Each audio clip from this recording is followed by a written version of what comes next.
So it sounds like to me in your relationships, I'm not a therapist, but I'm just going based on the stuff that you've said so far. It sounds like to me that same wanting to please your dad, you did in a lot of your relationships. You sacrificed your own happiness, needs, things like that to please the person you were with, and it just wasn't, you were losing yourself in the process. Exactly. It It's sounds like always me. never enough. she says, she says, I can relate. It's a heavy burden to place on someone to be responsible for their happiness. And so taking that into relationships, inevitably those relationships fail because it's a bar that can never be met. Someone's always going to Yeah. be moving that dial, right? Yeah. So this is It's never why enough. it's never enough. So if you get yourself healthy, you attract people that's different than what you used to attract. So I've been with now the same person now for, I don't know, 4 years now.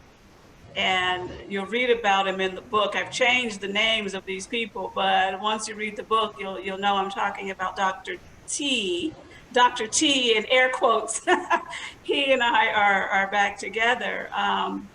But it took, again, working on me, working through the challenges that I had gone through in my life to be able to just make better relationship choices. Yeah. Yeah. And that's when I Okay. say looking for love in a garbage can, that's what I mean by that. Looking for love to fill the void in my soul.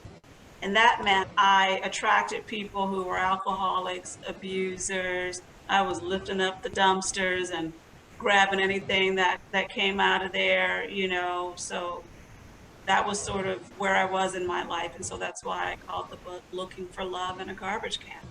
Makes sense to me. Yeah. Doesn't seem like that's always the case. I don't know if that's a woman thing or a black woman thing or someone who is highly emotional. It just seems like we can see the potential in someone and we're like, we can fix them or we can make it work. The fix it girl. And Hmm.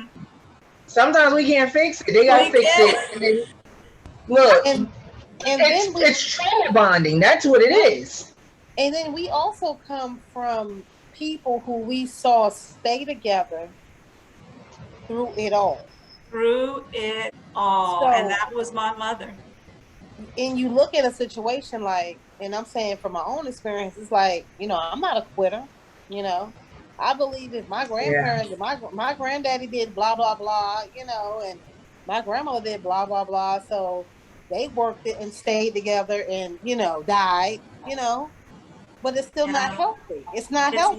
It's not healthy. It's so dysfunctional. And again, I go back to what is it teaching the kids that are growing up in this environment? My mother was born in the 20s. My mom was born in 1928. My dad, 1929. My mother was of that era. You stay with your man.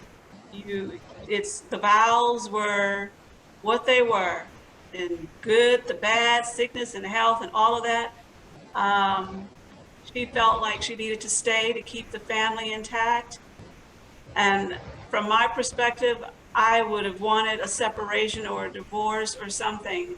I remember as a kid in elementary school, some of the kids would say, well, my parents, they're divorced and my daddy doesn't live. And I was like, oh, well, how do I get that? Like, how do I find a way for my daddy to not Sign me live? up. Where you sign I me up want at? that. Yeah, I want that. And we just go visit him from time to time, but I don't want him in the home. Yeah, that's what I wanted. I wanted my parents to get a divorce. I said in the book, I'd rather stand next to my mother in the court of law trying to work out the divorce. Not the Tammy Wynette stand by your man thing. No, Right, right. let's separate. But that wasn't my choice. It was my mother's husband. you know, and she chose to stay. And all I could do at that point was work on me. It took a lot longer than I wanted it to take, but Got to work That's okay. on you. Can't control the alcoholic. So, okay, so now in life or in the book, were you able to find forgiveness?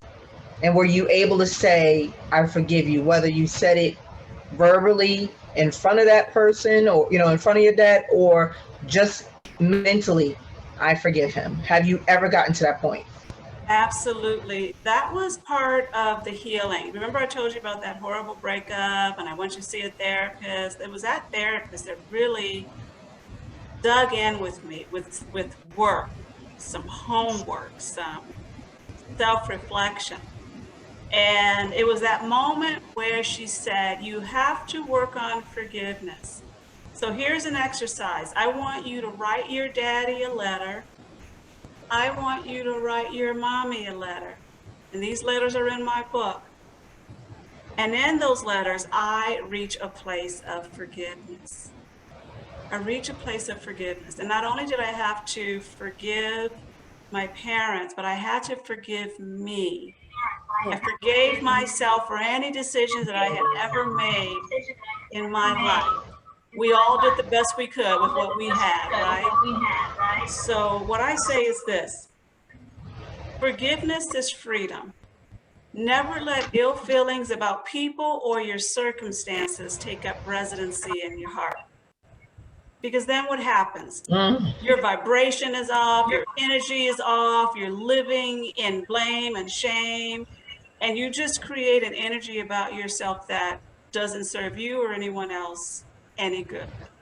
And so forgiveness is freedom. It has to be part of the journey. It has to be part of your healing. Do you have to forget when you forgive, or are you allowed to remember? Because I know they say, you know, people say forgive and forget. That forget part is a little difficult. I never forget. I never forget, but I don't hang on to that in a negative way. I don't forget because it reminds me of where I came from. It reminds me of my journey, but it's also a reminder of how I rose above, right?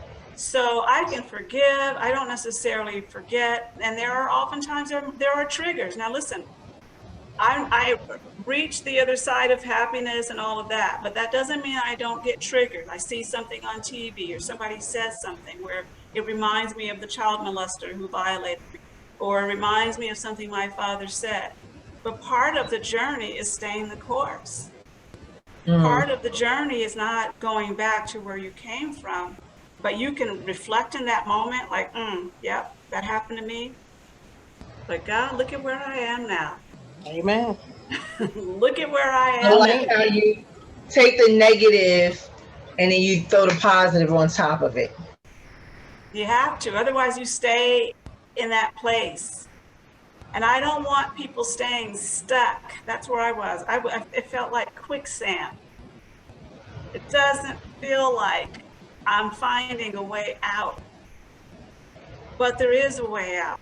And that's why I started Just Dig Into It, because Just Dig Into It LLC is a life coach business that I'm building because I want to help people recognize that there is a path forward. They don't have to stay stuck in blame and shame and embarrassment and in anger and all of that. But you have to be ready for the awakening too. There are going to be some things that you're going to discover about yourself that might hurt a little bit. You know, there are going to be some things that you need to revisit in your past that you may not want to go there again, but it's necessary. Because you need to understand it, you need to sit in it, you need to feel it. And then you can say, okay, what are those lessons? What are those takeaways? What were those teachable moments? And that is what's going to bring you over to the other side, to happiness and forgiveness and a more positive place in your life. Wow. Wow. Oh my goodness. Oh my goodness. That is so powerful. It is. So powerful. It resonates in my soul. Good. That's the point. That is the point. I want people to read this book and recognize that they will probably see themselves, even if they didn't grow up in an alcoholic environment. Let's just say you constantly attract the wrong partner or whatever it is. I'm constantly choosing the wrong employer. You know, this book can still open your eyes to the choices you make, how you're showing up in those spaces, and recognizing where you might need to pivot. You know, people say, oh, it's hard to change people. Well, are you changing or are you evolving? It's probably a little bit of a synonym or whatever that word is, but the truth is we are always changing and growing. You know, if I say, are you the same person from 10 years ago? If you say yes, then I'd be like, really? Yeah, that's a problem. That's a real problem because I know I am totally different. I mean, like I used to like to yap on the phone all the time with my girlfriends, kikiing and all that stuff. Now I don't have time for it. I'm in a different space. You know, I want to Yeah, check in and I may want to see you for coffee or break bread with you, but that staying on the phone for an hour and a half, I'm not there yet. You know, I'm not there for it anymore. So we right. change, our values change, and they should, because we are You're right. evolving people. Because if you don't change, you have no growth. You You have gotta, absolutely no growth. you still stuck in the same spot. Exactly. Exactly. So, but the book also, there are many questions that I pose to the reader. Self-reflection questions, introspection questions, future planning questions. So it's a little bit of a workbook as well. Hmm. Well, I'm definitely interested. Where can people find the book? So this is what it looks like. Looking for Love in a Garbage Can, A Journey of Healing, How I Survived an Alcoholic Environment. It is available on Amazon, so you can search Cool. for it there. I do have my own inventory, so if someone wants to DM me on Instagram and order it directly from me, I could do that, and I'll sign it and ship it out. So that's where it is. Or if they want to visit my website, there's a link to it as well, I'm looking on there. www.JustDigIn2It.com. And what's your So, Instagram handle? yeah. My Instagram handle is at JustDigIn2It. Use the number 2, at JustDigIn2It.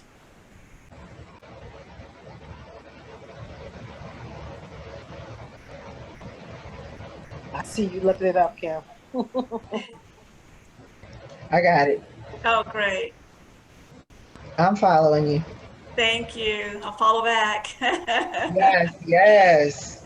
And you'll see Okay, a lot of so the quotes that I put on my Instagram. I create those on my own. They're my own actual quotes. okay, okay.